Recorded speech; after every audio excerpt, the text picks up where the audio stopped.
বন্ধুরা নমস্কার। বিষয় প্রেম সম্পর্কে স্বামী বিবেকানন্দ।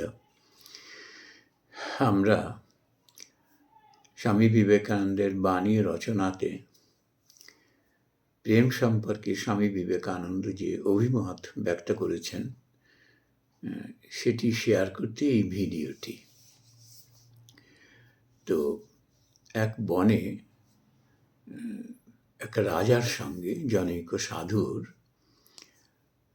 দেখা মেলে। তো রাজা খুব বিনয়পূর্বক সাধুকে বললেন যে এরমভাবে আমি কিছু আপনাকে দান এবং উপহারাদি দিতে চাই।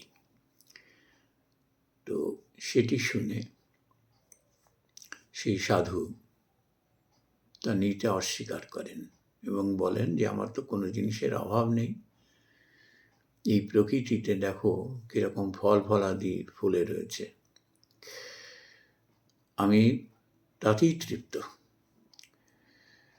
তারপরে জলাশয়ে দেখো জল রয়েছে, আমার তো কোনো জিনিসের অভাব নেই, আমি তোমার দান কেন গ্রহণ করব? তখন রাজা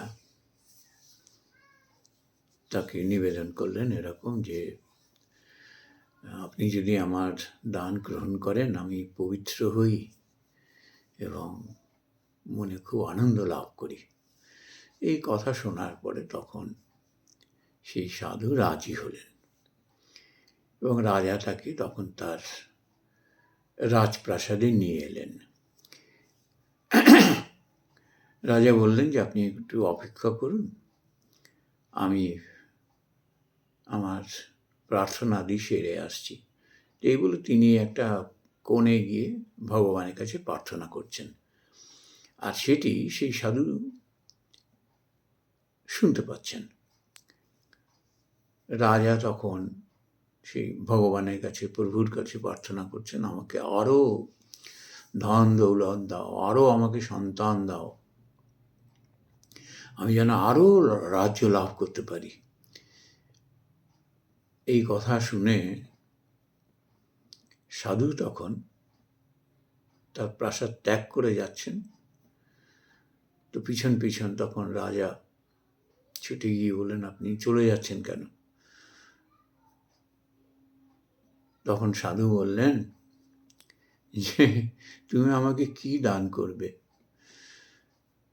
একজন ভিক্ষুক আর একজন ভিক্ষুককে কি দান করবে? তার কি ক্ষমতা আছে?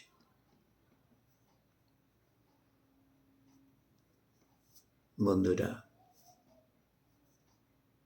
রাজা হয়তো তখন বুঝতে পেরেছেন কিনা যে সত্যিই তো সে ভগবানের কাছে এইভাবে সমস্ত জিনিস চেয়ে নিচ্ছেন, এ তো এক ভিক্ষাবৃত্তি। বন্ধুরা, ভালোবাসার মধ্যে যদি প্রভুভৃত্যের সম্পর্ক থাকে সেখানে ভালোবাসা কখনো কায়েম হতে পারে না। প্রভুকে সবসময় তার ভৃত্য ভয় করে চলে, কিংবা কোনো হয়তো আদালতের বিচারপতি, তার সঙ্গে সাধারণ মানুষের সম্পর্কই হলো একটা ভীতির। সে কখনো সেই বিচারপতির কাছে স্বাভাবিক হতে পারে না। কিন্তু ওই একই বিচারপতি সংসারে যখন ফিরে যায় তখন সে তার স্ত্রীর কাছে পতি রূপে, সন্তানের কাছে বাবা হিসেবে তিনি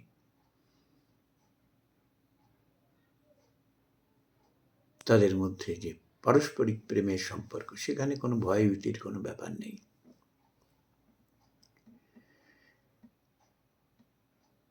বন্ধুরা,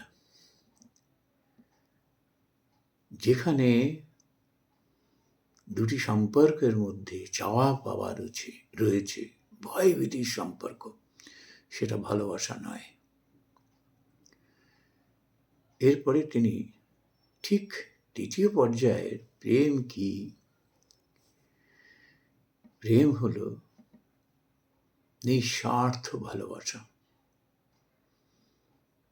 ভালোবাসার জন্য ভালোবাসা। ভগবানের কাছে কিচ্ছু চাই না আমি,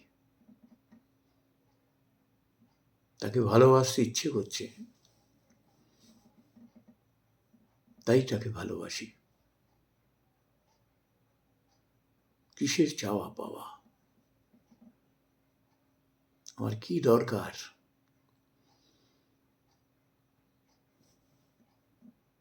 ভেতরে যখন ভালোবাসার ঐশ্বর্য ফুটে ওঠে,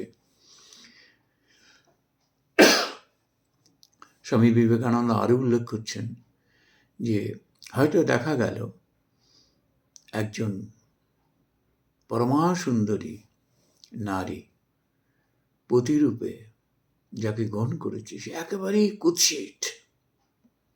আবার উল্টোটা, কোনো পুরুষ, সুপুরুষ পত্নী রূপে যাকে গ্রহণ করেছে একেবারেই সে কুৎসিতা। কিন্তু যখন দেখা গেল পরস্পরের ওই কুৎসিত রূপ দেখার পরেও প্রাণ ঢেলে দিচ্ছে ভালোবাসায় একদম, সেটা হলো প্রেম। আসল কথা কি, ওই কুৎসিত পুরুষ বা কুৎসিত নারী ওটা উপলক্ষ মাত্র। এই প্রেমের ঐশ্বর্য যার মধ্যে ফুটে ওঠে তখন রূপ একেবারেই তুচ্ছ হয়ে যায় প্রেমের ঐশ্বর্যের কাছে। বন্ধুরা, আমরা আসলে মনে প্রাণে দৈন্য, আমাদের মধ্যে যখনই প্রেম মানে মিথ্যা,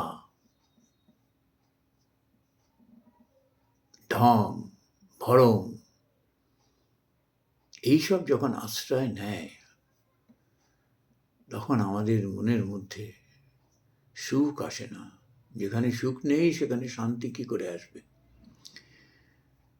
ঈশ্বরের প্রতি যখন আমাদের ঠিক এইরকম নিঃস্বার্থ ভালোবাসা, প্রেম যখন জন্মায়, ভালোবাসতে ইচ্ছে করছে তাই ভালোবাসছি, কিচ্ছু চাই না এর বিনিময়ে।